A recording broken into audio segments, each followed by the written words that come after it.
नौजवान जानें गई हैं और छोटे छोटे बच्चों की जानें गई हैं और पूरी सरकार भी दुखी है, पूरी एडमिनिस्ट्रेशन भी दुखी है और यहाँ के इलाके के सारे लोग भी दुखी हैं। और बदकिस्मती है कि ये हादसा नहीं होना चाहिए था और ये गाँव की ज़िंदगी है, गाँव में तो कभी ऐसी चीज़ें होती नहीं हैं। और जब आज ये हुआ है और जब 12 तारीख को हुआ, सरकार इतनी सीरियस थी कि 12 के बाद 15 तारीख की ऑनरेबल एमएलए साहब और हमारी ऑनरेबल मिनिस्टर हेल्थ की सकीना इटू जी और ऑनरेबल मिनिस्टर जावेद राणा साहब यहाँ पे पहुँच गए। सरकार के हाथ साहब से भी फीडबैक ली और ऑनरेबल एमएलए साहब से भी बात हुई। जो यहाँ पे कुछ जो है जो ऑनरेबल सीएम के रिलीफ फंड होता है उसमें भी इनके मुआवजे के लिए फाइलें रिकमेंड की गई हैं, तो वो तो एक अलग हुआ।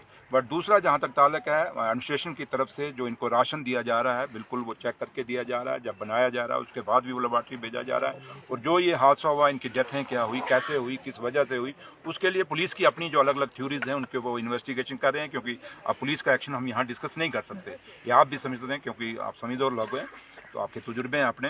दूसरा जहाँ तक ताल्लुक है कि मेडिकल के लिहाज से मैं यहाँ प्रिंसिपल मेडिकल कॉलेज हैं और सुपरिटेंडेंट में उनसे भी बात हुई।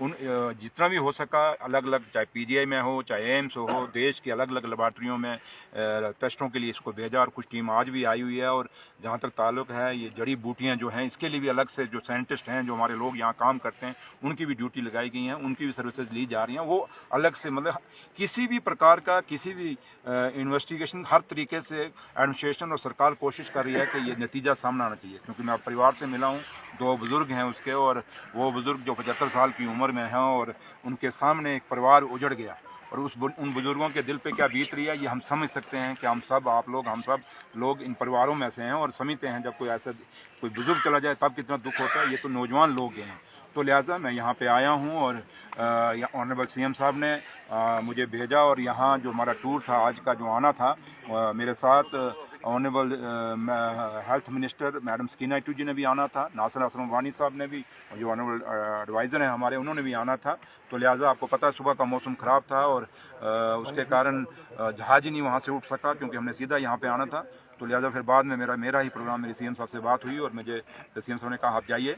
तो लिहाजा मैं आया हूँ। वो 2 मेरे कुलीग नहीं आ सके क्योंकि मौसम ख़राब था, जहाज़ वहाँ से नहीं उठ सका, फिर भी वो आएंगे।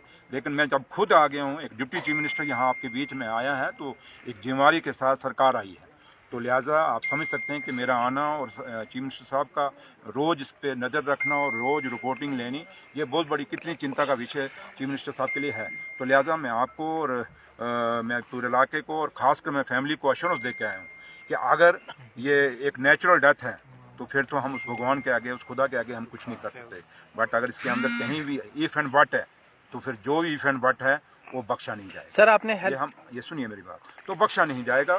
सरकार इस नतीजे पे पहुंचेगी कि ये जाने कैसे गई और किस तरीके से गई और कैसे गई, इस चीज़े पे हम नतीजे पे, चाहे वो मेडिकल से हुई या कैसे हुई, दोनों एंगल से सरकार काम कर रही है, एडमिनिस्ट्रेशन काम कर रही है, पुलिस अपना काम कर रही है। तो लिहाजा थोड़ा सा आप लोगों को वेट करना होगा और उम्मीद करते हैं कि माँ वैष्णो के आशीर्वाद से, उस मालिक के मेहर से जल्दी रिजल्ट सामने आएगा। और जो बच्चे हैं जो हमें छोड़ के गए, हम सबको छोड़ के अपने परिवारों को छोड़ गए हैं, जो आज पीछे बचे हैं, और एक बच्ची जो है जिसको कल मैं और जावेद साहब ऑनरेबल एमएलए साहब एसएनजीएस हॉस्पिटल देखने के लिए भी गए और बच्ची बिल्कुल बोल नहीं रही थी और अंदर भी बाप यही कह रहा था कि मेरी बच्ची बचा लो, क्योंकि आखिरी उसका सहारा उस बाप का है। ये दुख हम समझ सकते हैं क्योंकि हम भी परिवारों में से हैं।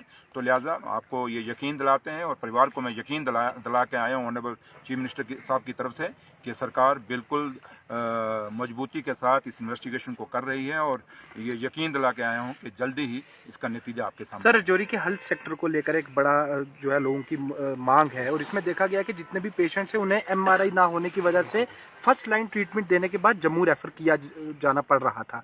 क्या हुकूमत जीएमसी राजौरी में हेल्थ सेक्टर को ऑगमेंट करने के लिए 60% जो असामियां खाली हैं उन्हें पूरा करने के लिए और एमआरआई जैसी बेसिक फैसिलिटी प्रोवाइड करने के लिए इस मामले के बाद कुछ कोशिश करेगी? अब जब आपका ये सवाल है, लेकिन मैं अब इसमें कुछ जवाब तो मैं दे सकता हूँ, लेकिन मैं दूंगा तो फिर सियासत में मैं, क्योंकि मैं कैसा, आप लोग मुझे सब जानते हो, मैं ऐसे जगहों पे कभी सियासत नहीं करता। लेकिन है कि हमें 2.5 महीने हुए हैं अभी सरकार बने हुए और ये यकीन रखिए कि जो पीछे मैं अब टेनवर गिनाऊंगा तो अच्छा नहीं लगेगा, जो नहीं है कुछ खामियां मुझे पता है, बहुत ज़्यादा खामियां, और यहीं मैं, और मैंने अंदर डॉक्टर साहब को भी कहा, मैंने अपना प्रिंसिपल मेडिकल कॉलेज जोरी और जो सुप्रीडेंट, मैंने उनको भी कहा कि हॉस्पिटल के अंदर काम करने की ज़रूरत है। ये हॉस्पिटल इसलिए दिया गया था कि जम्मू रजौरी के लोगों को सहूलत मिले, पुंछ के लोगों को सहूलत मिले, नौशहरा के लोगों और सुंदरमणि के लोगों को, दूर दराज के फार फलंग इलाके के लोगों को सहूलत मिले। हमने इसलिए नहीं बनाया था कि यहाँ लोग आएँ तो बच ही ना सकें। तो इसलिए मैंने इनसे बात की और दोबारा एक दिन मैं आऊँगा, टूर करेंगे, हम रिव्यू मीटिंग लेंगे और स्पेशली एक मेडिकल की रिव्यू ले लेंगे। आपको ये यकीन दिला के जाते हैं कि ये खामियां हैं जो आपने कही, और हम उम्मीद करते हैं कि आप हेल्दी जर्नलिज्म करेंगे और जो सही है उस बात को सामने हमारी नज़र में लाइए और हम उस पर गौर करेंगे और एक्शन लेंगे। डीसी साहब के नोटिस में ये बात है, तो लिहाजा MLA साहब भी हैं यहाँ, तो लिहाजा जो भी हमारा सरकार से बन पड़ेगा। और जहाँ तक ताल्लुक़ है, आपने रिक्रूटमेंट की बात की, सरकार जो हम आए हैं जीत के, हमारे मैनिफेस्टो में है कि बेरोज़गार बच्चों को रोज़गार देना है, उसमें सब कुछ आ जाता है। तो जो पोस्टें यहाँ पे खाली पड़ी हैं उनको भरेंगे, लेकिन आप समझ सकते हैं कि 2.5 महीने कुछ नहीं होते, तो अभी टाइम लगेगा। एक बहुत बड़ी खामी है, एक बहुत बड़ा पूरा सिस्टम बिगड़ा हुआ है, उस सिस्टम को सुधारने में थोड़ा सा टाइम लगेगा। और नेशनल कॉन्फ्रेंस का सरकार जब भी आई है उसने काम किया है और लोगों को सहूलत दी है। Thank you.